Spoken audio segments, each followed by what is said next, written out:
चलिए बताइए, पिछले क्लास में हम लोग देखे थे पॉलीमर के बारे में। पॉलीमर के पॉलीमराइजेशन की विधि के आधार पे पॉलीमर बनाने की प्रक्रिया होती है, आपको मैंने बताया था। तो पॉलीमराइजेशन के आधार पे दो प्रकार से बांटा गया है पॉलीमर को। एक का नाम रखा गया था एडिशन पॉलीमराइजेशन, या उसी का नाम था चेन ग्रोथ पॉलीमराइजेशन।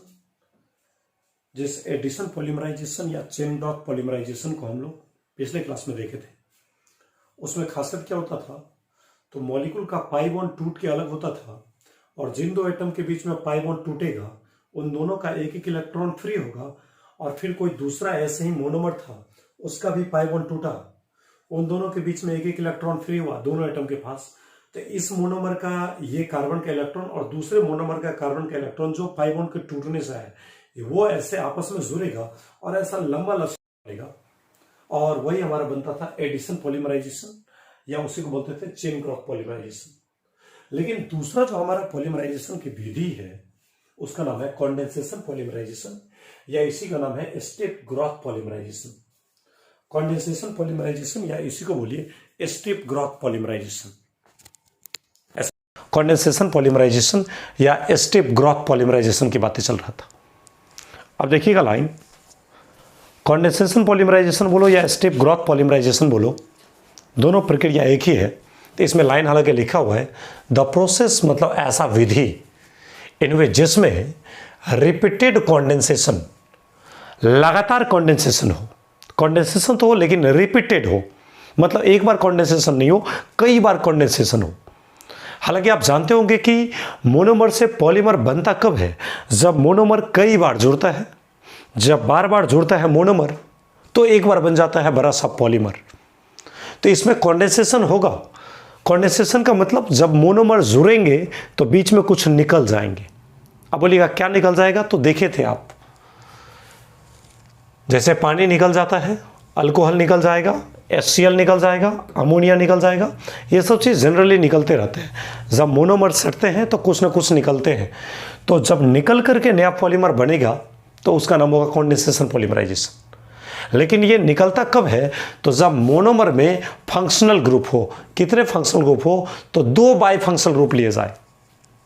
मतलब ये एक मोनोमर है, इसमें भी 2 फंक्शनल ग्रुप है, और इधर एक मोनोमर है, इसमें भी 2 फंक्शनल ग्रुप है।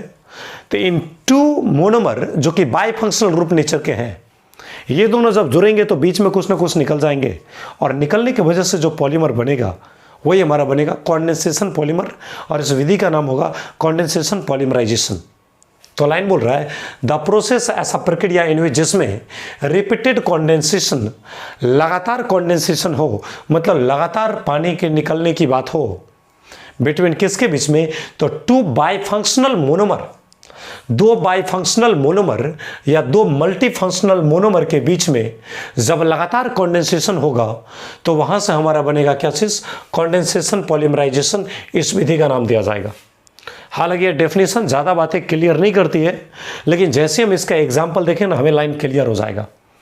जैसे देखिए टेरेलिन के बारे में बात किया जाए, टेरेलिन या इसी का नाम है डेक्रॉन, जिसको आप टेरिकॉटन बोलते हैं। तो वो बना हुआ है किस मोनोमर से, वो बना हुआ है इथिलीन ग्लाइकोल और टेरेथैलिक एसिड से।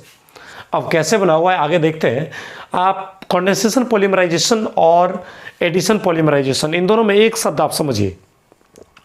एडिशन पॉलीमराइजेशन में क्या था कि पाई बॉन्ड टूटेगा, एक मोनोमर का पाई बॉन्ड टूटेगा दूसरा मोनोमर का, और ये दोनों मोनोमर आपस में जुड़ जाएगा। फिर एक पाई बॉन्ड टूटेगा तीसरा का, और ये झुंड उसके साथ जुड़ जाएगा। एक नया मोनोमर आएगा, उसका भी पाई बॉन्ड टूटेगा, उसके साथ जुड़ जाएगा। इस तरह से लंबा लच्छेदार मोनोमर जब जुड़ते जाएंगे तो वहां पे बनेगा एडिशन पॉलीमराइजेशन, या इसी को बोलेंगे चेन ग्रोथ पॉलीमराइजेशन। लेकिन उस केस में कुछ निकलता नहीं है मॉलिक्यूल से, इसलिए कुछ कंडेंस होने की बात ही नहीं है, यानी कंडेंसेशन पॉलीमराइजेशन से उसका कोई मतलब ही नहीं है। लेकिन कंडेंसेशन पॉलीमराइजेशन में क्या होगा, तो जब यही मोनोमर जुड़ेगा, जैसे देखिए टेरेलिन आपका अपने आप में एक पॉलीमर है, ये अपने आप में क्या है, एक पॉलीमर है, और ये दोनों क्या है, उसके मोनोमर है। अब देखिए इसमें भी 2 फंक्शनल ग्रुप है, इसमें भी 2 फंक्शनल ग्रुप है। तो इन 2 मोनोमर में 2 फंक्शनल ग्रुप है, और ये दोनों मोनोमर जब जुड़ेंगे तो जुड़ने के बाद वहां से कुछ ना कुछ निकल जाएगा। निकलने के लिए पानी निकलते हैं, तब जाकर के जो पॉलीमर बनेगा उसी का नाम पड़ेगा टेरेलिन या डैक्रोन, उसी को बोलेंगे। चलिए एग्जाम्पल देखते हैं तो बातें क्लियर होंगे। जैसे देखिए इथिलीन ग्लाइकोल है, इथिलीन ग्लाइकोल, और यहाँ देखिए जैसे टेरेथैलिक एसिड है। ये दोनों मॉलिक्यूल जुड़ा है, ये भी मोनोमर है, ये भी मोनोमर है, और दोनों का जुड़ने से हमारा टेरेलिन बन गया है। टेरेलिन कहने का मतलब ये डैक्रोन, ये डैक्रोन बन गया है, टेरेलिन बन गया है। ये कैसे बने हैं इसको मैं फिर से एक बार आपके सामने में बना के दिखाऊंगा तो शायद आपको लाइन क्लियर हो जाए। हुआ क्या है तो गौर से सुनिएगा। इसका OH चला गया और इसका H चला गया, तो OH और H ये दोनों मिलके क्या बना लिया, पानी बना लिया, और पानी बना करके आराम से टेरेलिन का निर्माण हो गया। यही टेरेलिन जब बार बार जुड़ेगा तो हमारा टेरिकॉटन बन जाएगा, डैक्रोन बन जाएगा। इसका मतलब ये पॉलिएस्टर की बात कर रहा है, ये पॉलिएस्टर बन जाएगा। तो देखिए मैं इसको एक बार सामने से बना के दिखाता हूँ कैसे बनते हैं, तब जाकर के आप पूरी प्रक्रिया समझ आएंगे। N मॉलिक्यूल लिया गया है इथिलीन ग्लाइकोल का, और N मॉलिक्यूल लिया गया है टेरेथैलिक एसिड का। इथिलीन ग्लाइकोल और टेरेथैलिक एसिड ये दोनों के दोनों क्या होते हैं, ये दोनों के दोनों होते हैं हमारे मोनोमर, और इस मोनोमर से क्या बनता है, हमारा टेरेलिन बनता है या डैक्रोन बनता है। तो इसको मैं एक बार फिर से बना के आपको दिखाता हूँ। देखिएगा क्या था, इथिलीन ग्लाइकोल था। इथिलीन ग्लाइकोल कैसे लेंगे, CH2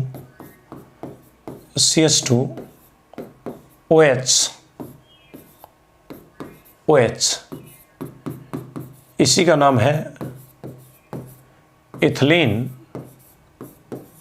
ग्लाइकोल। और एक और मोनोमर लिए जाए जिसका नाम है टेरेथैलिक एसिड, तो ये है आपका HOC डबल बॉन्ड O, और उससे जुड़ जाएगा बेंजीन, और इससे जुड़ा है COOH, ऐसा लिखा है।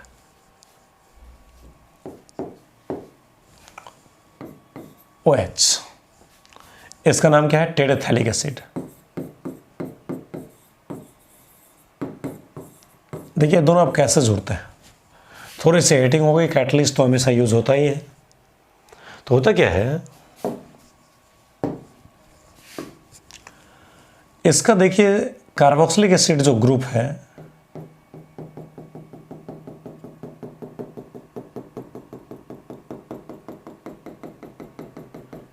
सॉरी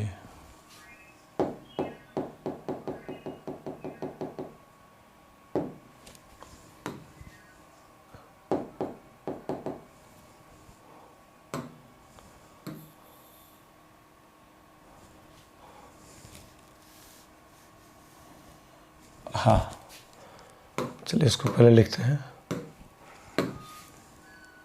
CH2OH ऐसे लिया गया है। अब देखिएगा लाइन, ये कार्बोक्सिलिक एसिड का OH और इसका H, ये दोनों जुड़ के क्या करेगा, पानी निकाल देगा। इस टेरेथैलिक एसिड का OH और इथिलीन ग्लाइकोल का H, ये दोनों मिलके क्या करेगा, पानी निकाल देगा।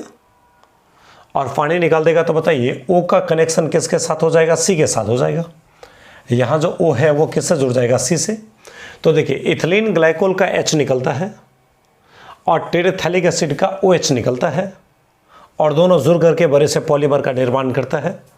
तो मैं यही लाइन यहाँ पे लिख रहा हूँ कि इथिलीन ग्लाइकोल का जैसे ये पिछला H निकला और अगला का OH निकला, इसी तरह से इस इथिलीन ग्लाइकोल का पिछला का H निकलेगा तो अगला का OH निकलेगा। तो यहाँ से जब H निकल जाएगा, जब इसका H निकल जाएगा तो बताइए यहाँ पे क्या बन जाएगा, O बन जाएगा, O, और इस O से क्या जुड़ेगा, CH2, इस CH2 से क्या जुड़ेगा, CH2, इस CH2 से क्या जुड़ेगा, O, O से क्या जुड़ेगा, C, C से क्या जुड़ेगा, डबल बॉन्ड O, इस C से क्या जुड़ेगा, बेंजीन,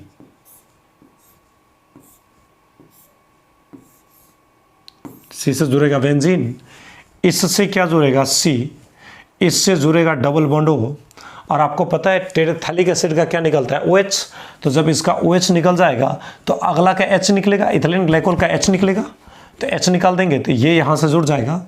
बताइए ये यूनिट भी अगर n बार इस्तेमाल किया जाए और इसको भी अगर n बार इस्तेमाल किया जाए तो बताइए यहाँ से क्या निकलेगा, n निकलेगा। अब ये इथिलीन ग्लाइकोल और टेरेथैलिक एसिड ये दोनों जुड़ चुके हैं। इथिलीन ग्लाइकोल और टेरेथैलिक एसिड जैसे ही जुड़ेगा तो क्या बन जाएगा, टेरेलिन। इसी को हम लोग क्या बोलते हैं, टेरेलिन, या इसी को बोलते हैं डेक्रोन। और हम लोग जो जानते हैं इसको किस नाम से, पॉलिएस्टर के नाम से, पॉलिएस्टर। तो इसको लोग बोलचाल में क्या बोलते हैं, पॉलिएस्टर बोलते हैं, ऐसे ही बनते हैं। इथिलीन ग्लाइकोल का H और टेरेथैलिक एसिड का OH ये दोनों जुड़ के पानी निकाल दिया, साइड प्रोडक्ट हमारा पानी निकल गया और हमारा मेन पॉलीमर बन के तैयार हो गया। चलिए, तो आपको ध्यान क्या रखना है, ये रिएक्शन ध्यान नहीं रखना है, ध्यान रखना है कि टेरेलिन बोलो या डेक्रोन बोलो या पॉलिएस्टर बोलो, ये बना है किस मोनोमर से, इथिलीन ग्लाइकोल से और टेरेथैलिक एसिड से बना है। बस यही लाइन आपको ध्यान रखना है। चलिए अगला हम इसको डिस्कस करते हैं। अगला जैसे देखिए, हेक्सामिथिलीन डायमीन और एडिपिक एसिड, इसी दोनों के मिलने से जो हमारा पॉलीमर बना है इसका नाम क्या है, नायलॉन 66। हालांकि ये बना के हमने दिखाया है। हेक्सामिथिलीन डायमीन और एडिपिक एसिड इन दोनों के मिलने से क्या बना है, पॉलीमर बना है जिसका नाम क्या है, नायलॉन 66। चलिए इसको मैं एक बार फिर से आपके सामने में बना के दिखा दूंगा तो होगा आपको क्या, थोड़ा इस पे कॉन्फिडेंस बन जाएगा। चलिए मैं इसको सामने में एक बार बना के दिखा देता हूँ। हेक्सामिथिलीन डायमीन हमारा यही है। देखिए हेक्सामिथिलीन डायमीन, एग्जाम्पल दे रहे हैं कंडेंसेशन पॉलीमर का।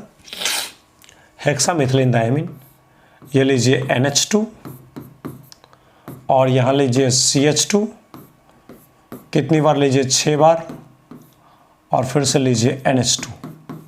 बोलिए इसका नाम क्या है, इसका नाम है हेक्सामिथिलीन डायमीन। समझ रहे हैं, इसका नाम क्या है, हेक्सामिथिलीन डायमीन, ऐसा है। और आपको फिर से क्या इस्तेमाल करना है, एडिपिक एसिड। एडिपिक एसिड कहने का मतलब HO C double bond O CH2 कितनी बार, तो 4 बार, उसके बाद C double bond O OH। इसका नाम क्या है, इसका नाम है एडिपिक एसिड।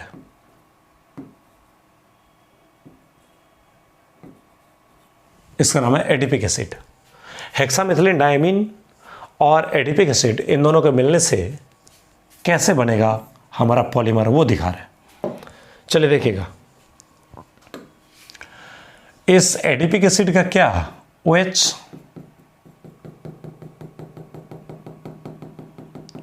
और हेक्सामिथिलीन डायमीन का क्या, H। ये दोनों जुड़ के क्या करेगा, पानी निकालेगा। पानी निकाल दिया तो हेक्सामिथिलीन डायमीन का H निकलेगा और एडिपिक एसिड का OH निकलेगा। तो बताइए इसका जब H निकला एक, तो इधर से भी क्या होगा, एक H निकलेगा। H निकलेगा तो आप ही बताइए क्या बन जाएगा।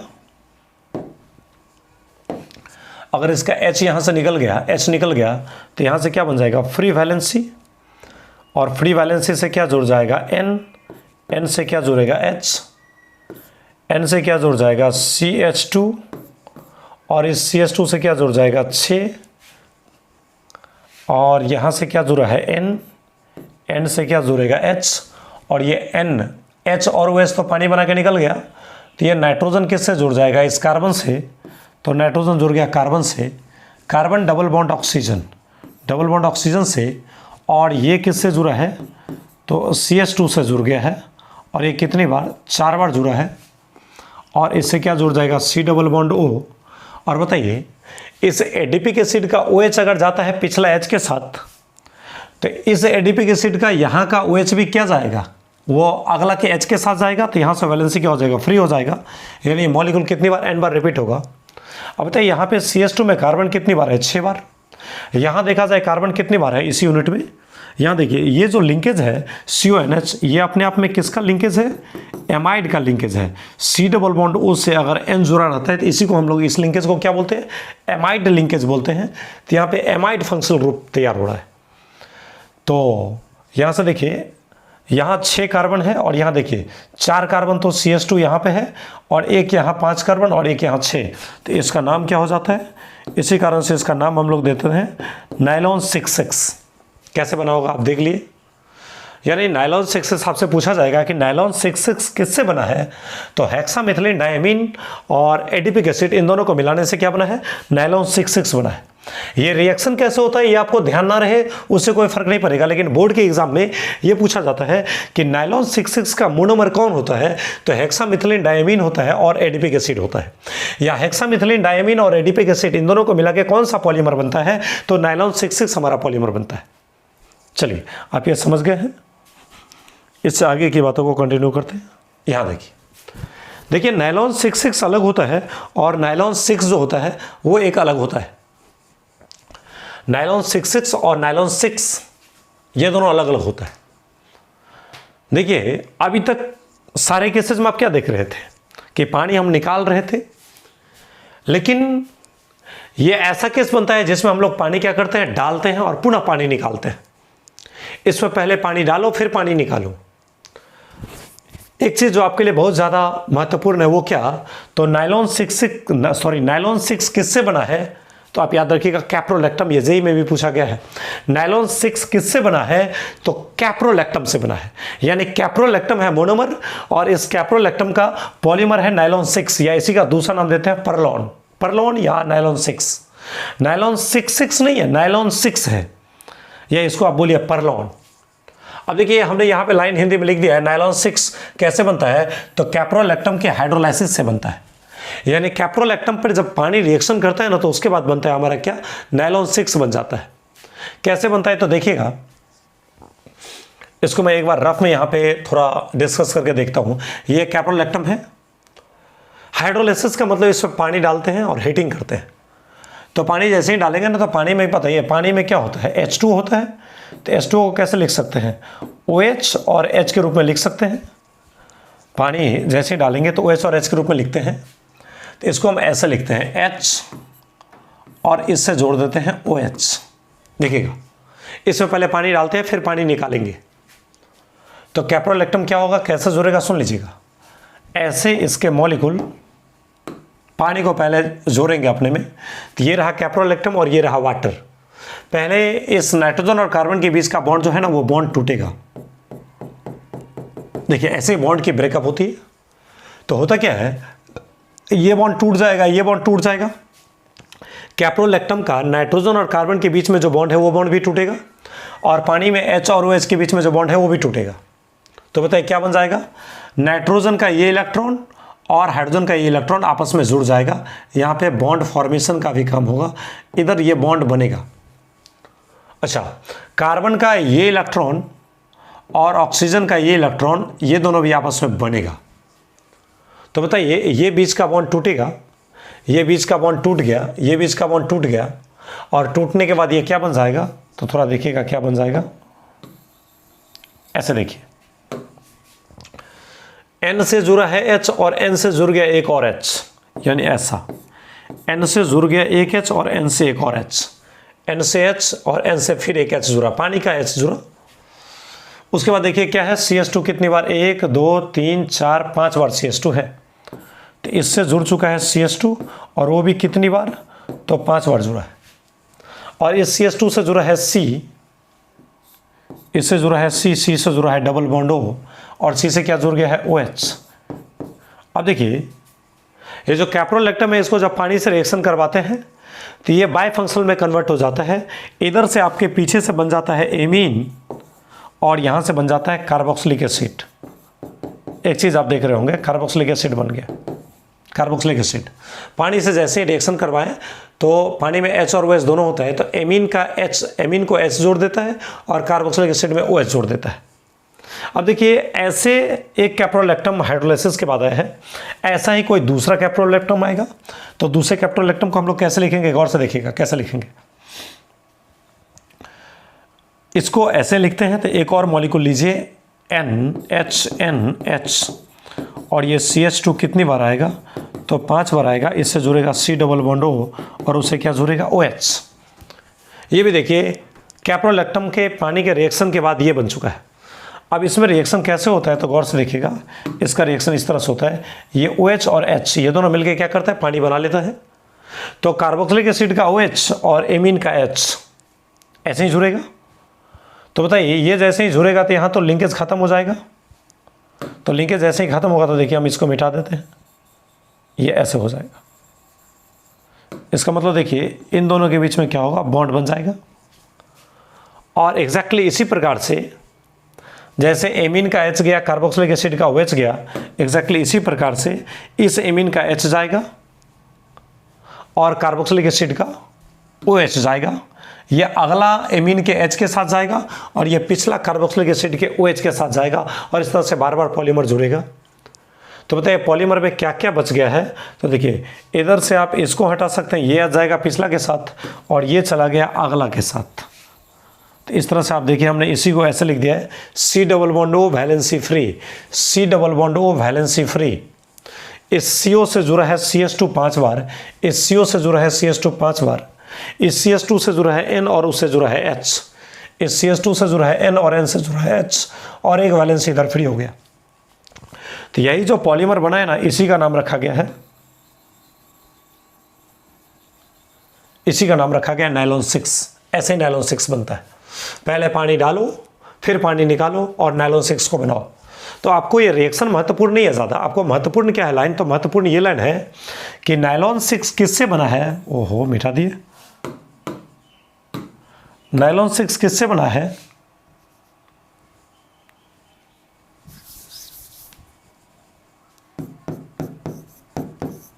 नायलॉन 6 या इसी का नाम क्या है, पर्लोन। नायलॉन 6 किससे बना है या पर्लोन किससे बना है, तो कैप्रोलैक्टम से बना है।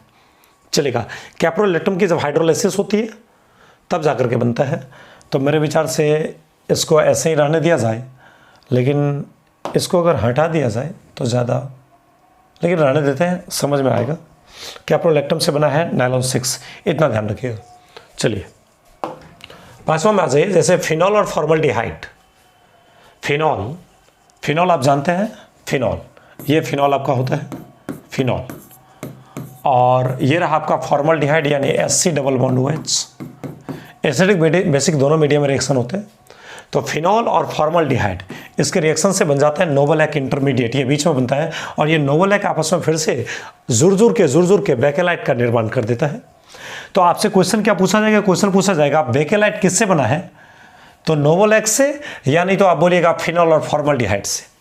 देखिए फिनॉल और फॉर्मल्डिहाइड ये दोनों पहले आपस में जुड़ जाते हैं और जुड़ने के बाद किसका निर्माण करते हैं, नोवोलैक का निर्माण करते हैं, और ये नोवोलैक पुनः आपस में जुड़ के किसका निर्माण करता है, बेकेलाइट का निर्माण करता है। चलिए ये भी आपको ध्यान रहेगा, इधर की चीजें थोड़ा ध्यान रखने योग्य है। अगला देखिए क्या लिखा है, मेलामाइन और फॉर्मल्डिहाइड। मेलामाइन और फॉर्मल्डिहाइड ये दोनों जुड़ करके रेजिन बनाता है इंटरमीडिएट के रूप में। मेलामाइन और फॉर्मल्डिहाइड ये दोनों जुड़ के क्या बनाता है, रेजिन बनाता है इंटरमीडिएट के रूप में, और ये रेजिन पुनः आपस में जुड़ करके बनाता है मेलामाइन फॉर्मल्डिहाइड। तो ये याद रखने वाला लाइन है कि आखिर कैसे क्या बनेंगे। तो आपको याद रखना पड़ेगा कि मेलामाइन और फॉर्मल्डिहाइड ये मोनोमर हुआ और ये दोनों जुड़ करके रेजिन इंटरमीडिएट बनाता है, और पुनः ये रेजिन इंटरमीडिएट आपस में जुड़ करके मेलामाइन फॉर्मल्डिहाइड इंटरमीडिएट का निर्माण करता है। तो ये आपके कुछ कॉन्डेंसेशन पॉलीमराइजेशन के एग्जाम्पल बने थे, जिसमें कि जब दो मोनोमर जुड़ते हैं तो उस बीच में क्या होता है, बीच बीच में पानी निकलते रहते हैं। यह हमारा यहाँ तक की बातों को मैंने डिस्कस किया। इसके बाद और भी कुछ बातें हैं, छोटे छोटे टर्म है, ये बता दिया जाएगा।